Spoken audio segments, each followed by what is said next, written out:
warahmatullahi wabarakatuh. Welcome back my YouTube channel. Perkenalkan, nama saya Arumaya Solihah dari Prodi Pendidikan Bahasa Indonesia kelas A. Nah, di sini teman-teman, saya akan melanjutkan materi saya yang kemarin dari kelompok 3, yaitu tentang sejarah sastra periode 1933 sampai periode 1942. Nah, teman-teman, sebelum kita memulai ke materi berikutnya, marilah teman-teman jangan lupa menekan tombol like, subscribe untuk mendukung channel saya ya. Dadah, terima kasih.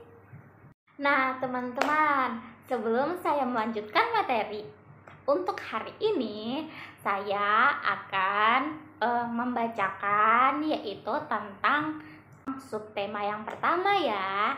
Yang pertama yaitu ada A. Kelahirannya majalah Pujangga Baru.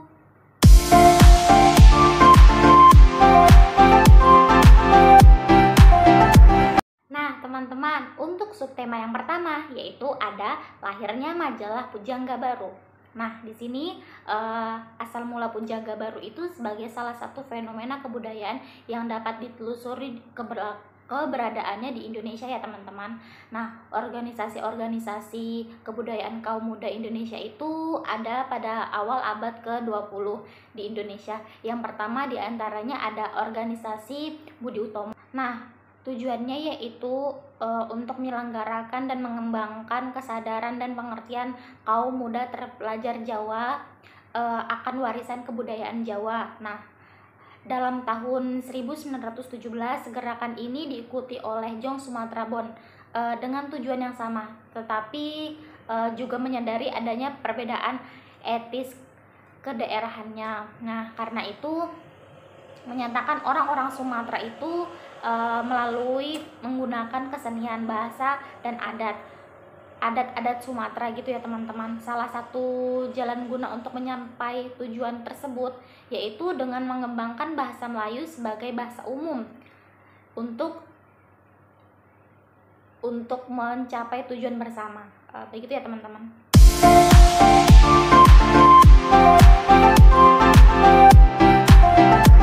Nah, sekarang yang B, tokoh-tokoh Pujangga Baru. Yang pertama yaitu ada Sultan Takdir Alisjahbana.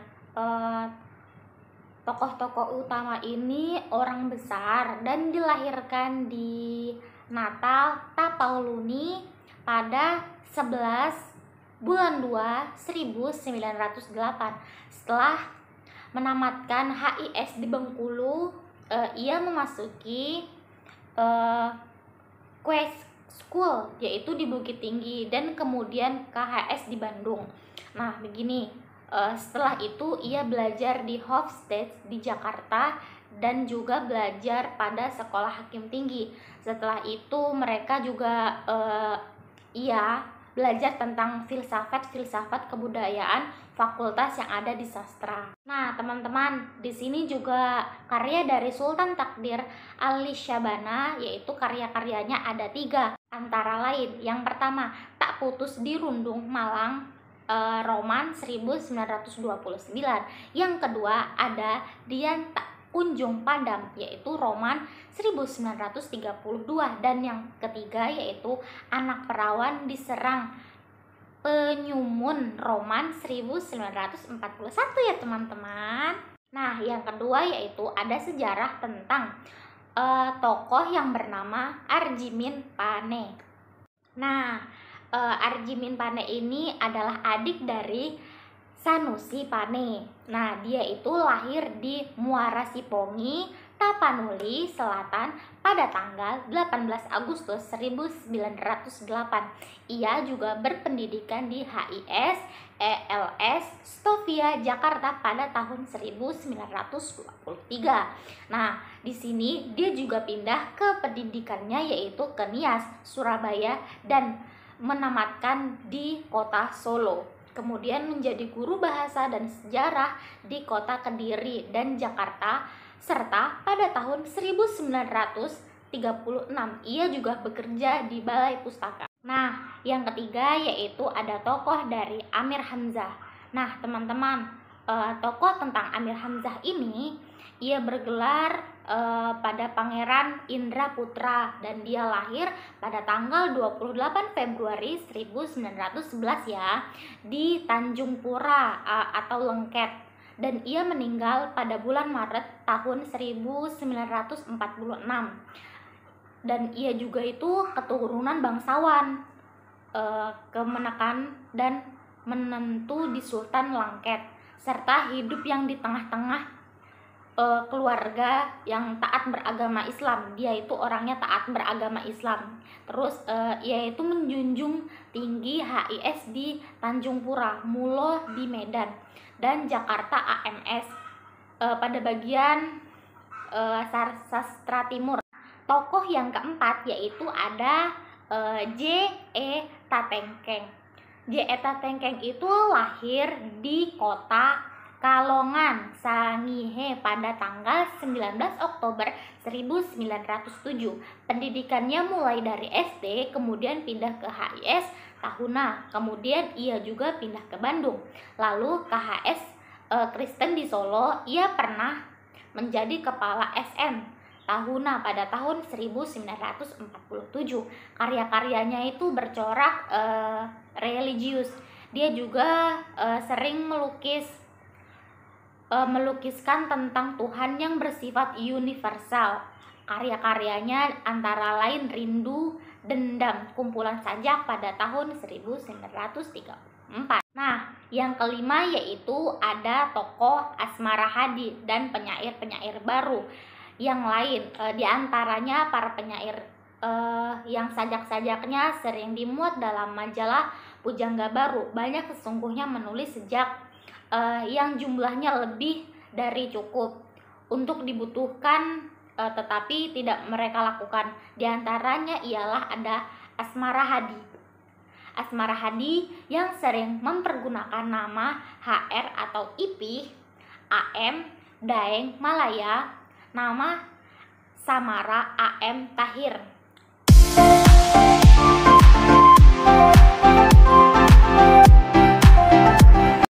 Angkatan Balai Pustaka. Angkatan Balai Pustaka adalah nama yang diberikan kepada pengarang yang dianggap sangat produktif menerbitkan karya-karyanya oleh penerbit Balai Pustaka pada tahun 1920-an. Di antaranya adalah ada Angkatan Siti Nurbaya, karena novel Siti Nurbaya adalah karya Marah Rusli, merupakan puncak karya sastra pada zaman itu. Novel Siti Nurbaya menampilkan kritik tajam terhadap adat istiadat dan tradisi yang kaku. Nah, terus selanjutnya adalah kebanyakan penulis pada zaman itu berasal dari Minangkabau, sehingga persoalan yang dikemukakan sangat kental dengan budayaan Minangkabau tersebut. Nah, selanjutnya yaitu ada Balai Pustaka, lahir sebagai reaksi dari keresahan pemerintah Hindia Belanda pada zaman itu juga.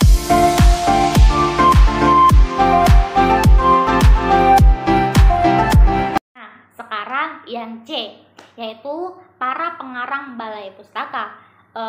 Ada beberapa para pengarang Balai Pustaka, yaitu ada Nur Sultan Iskandar, ada juga tentang I Gusti Nyoman Panjitisna, terus ada Abdul Muiz, ada Marah Rusli.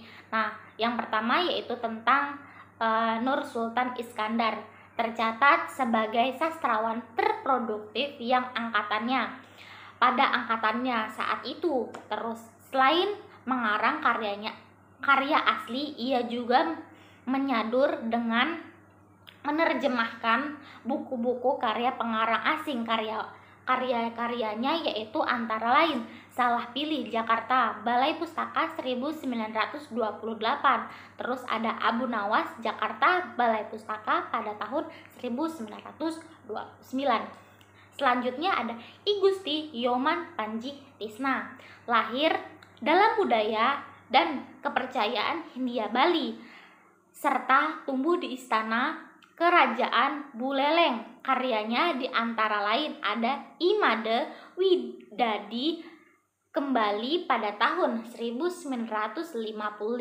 Terus ada I swasta setahun berdahulu pada tahun 1938. Terus ada Abdul Muiz, merupakan tokoh yang begitu komitmen terhadap perjuangan dan senasib rakyat yang saat itu sedang dijajah. Karya-karyanya antara lain Pertemuan Jodoh novel 1933, ada Surapati pada novel 1950, terus ada Marah Rusli yang keterangannya karena karyanya Siti Nurbaya roman yang diterbitkan pada tahun 1920 sangat banyak dibincangkan oleh orang-orang.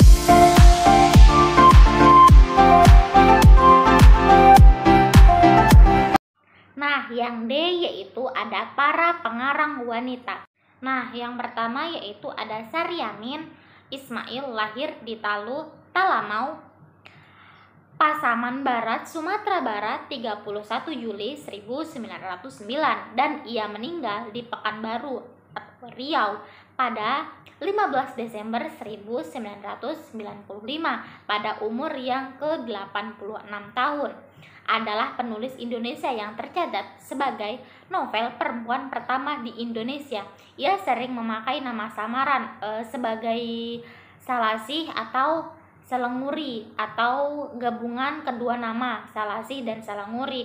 Novel pertamanya yaitu berjudul Kalau Tak Untung diterbitkan oleh Balai Pustaka pada tahun 1934. Nah, selanjutnya ada Hamidah, seorang pengarang perempuan Indonesia angkatan Punjaga Baru, mempunyai nama sebenarnya yakni adalah Fatimah. Suaminya bernama Hasan de Lais. Hamidah lahir di Muntok pada Pulau Bangka, Sumatera Selatan pada tanggal 13 Juni 1915. Ia meninggal di Rumah Sakit Karistas Palembang pada tanggal 8 Mei 1953. Pendidikan terakhir Hamidah adalah Meiss Jazz Normal School, Sekolah Normal Putri di Padang Panjang, Sumatera Barat. Nah, selanjutnya yaitu ada Sadah Alim, adalah pengarang dari kelompok Balai Pustaka yang karyanya berupa cerpen dan terjemahan karya asing lainnya. Sadah Alim, pengarang wanita Indonesia pertama ini, lahir pada tanggal 9 Juni 1898 di Kota Padang pada tahun 1917. Dalam menulis, ia menggunakan nama samaran Aida S.A. Dia menikah dengan Alim Sultan, Maharaja besar dan dikaruni 4 orang putri dan 3 orang putra.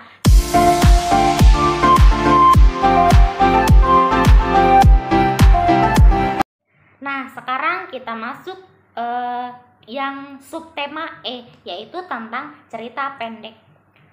Dalam majalah Panji Pustaka dan lain-lain tahun ke-20 sudah mulai dimuat kisah-kisah yang sifatnya lelucon atau hiburan seperti si Kabayan dan si Lebay Malang, Jakadolo dan lain-lain.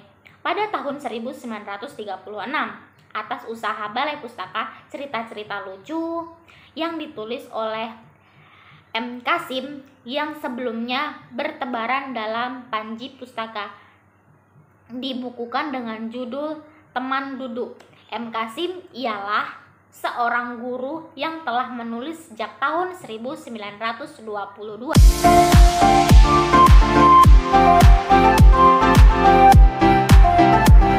Nah, ada beberapa contoh cerpen dan nama pengarangnya, yaitu ada Sadah Alim dengan cerpennya yaitu Taman Penghibur Hati pada tahun 1941. Terus Armijin Pane yaitu dengan judul Barang Tiada Harga, Tujuan Hidup. Terus M. Kasim, Teman Penduduk, Suman HHS, Pandai Jatuh, Fatwa Membawa Kecewa. Terus yang terakhir yaitu ada Haji Abdul Karim Amirullah Hamka, yaitu tentang kumpulan air mata.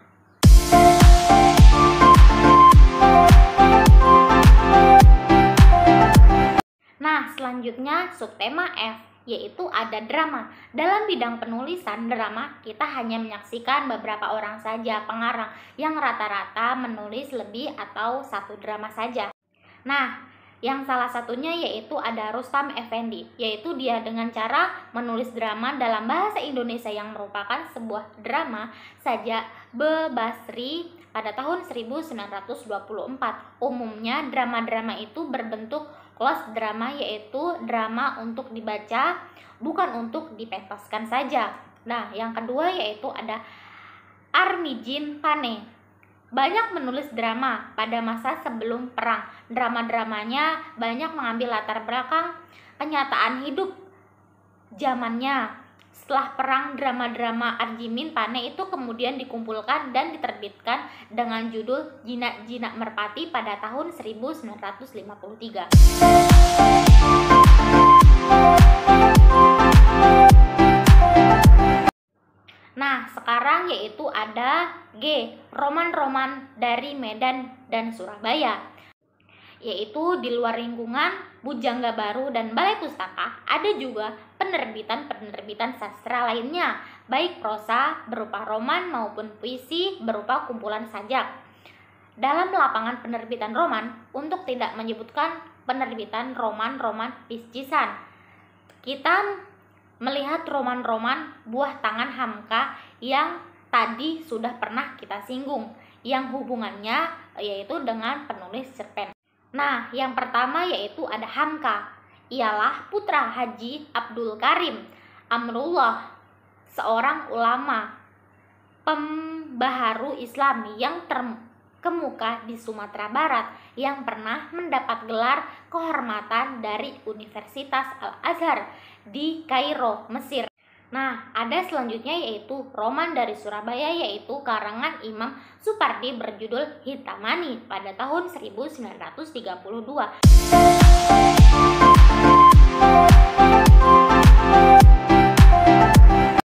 Selanjutnya yaitu ada H, para penyair dari Sumatera.